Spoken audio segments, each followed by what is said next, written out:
حضرت امام علی مقام ہمیں آخری سجدہ سبق کیا دے رہا ہے؟ کہ ہمیں چیخ چیخ کر یہ بات اسی لیے حضرت امام حسین نے کہا تھا اور زبان حال سے امام حسین کی کہہ رہے ہیں کہ مورخوں، تاریخ لکھنے والوں یہ بات ضرور لکھنا کہ امام علی مقام جب شہید ہوئے ہیں تو بیٹھے نہیں ہیں، ان کا سر اللہ کے ہاتھ سجدے میں ہے، اور پھر ادھر ہمارے لیے کیا پیغام دے رہے ہیں؟ عزیزان گرامی قدر، جو سمجھنے کی بات ہے، جو ہمارے لیے پیغام کیا دے رہے ہیں امام علی مقام، تو وہ پیغام یہ ہے کہ امام علی مقام کہہ رہے ہیں کہ میں تو اس تختی ریت پہ اتنے خنجر، اتنے نیزے، اتنے تیر کھا کے اللہ کا سجدہ نہیں چھوڑ رہا، اور تم لوگ اس نرم کلیموں میں سجدہ کرنے کے لیے تیار ہو۔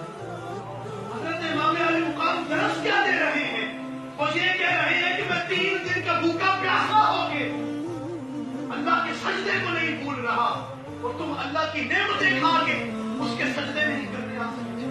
عزیزان گرامی قدر، امام علی مقام یہ درس دے رہے ہیں کہ میرا سر کٹ چکا ہے، میں نیزے پہ ہوں تو قرآن پڑھ رہا ہوں۔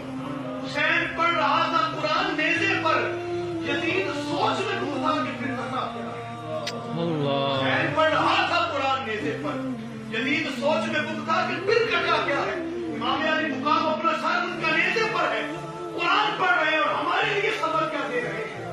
ہمیں یہ ان کا زبان حال سے کہہ رہے ہیں کہ میں تو نیزے کے اوپر چڑھ کر مصطفیٰ کا قرآن پڑھنا نہیں بھولا، آج تمہیں ساری سہولتیں ہوتے ہوئے تم نے اس قرآن کو لپیٹ کے الماریوں میں رکھ دیا ہے۔ عزیزان گرامی قدر، ہم نے قرآن کو پس پشت ڈال دیا ہے۔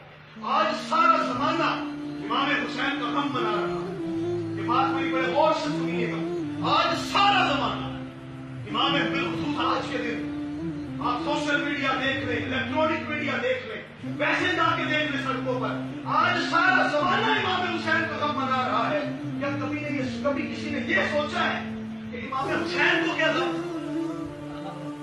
کبھی کسی نے سوچا ہے کہ امام حسین کو کیا غم تھا؟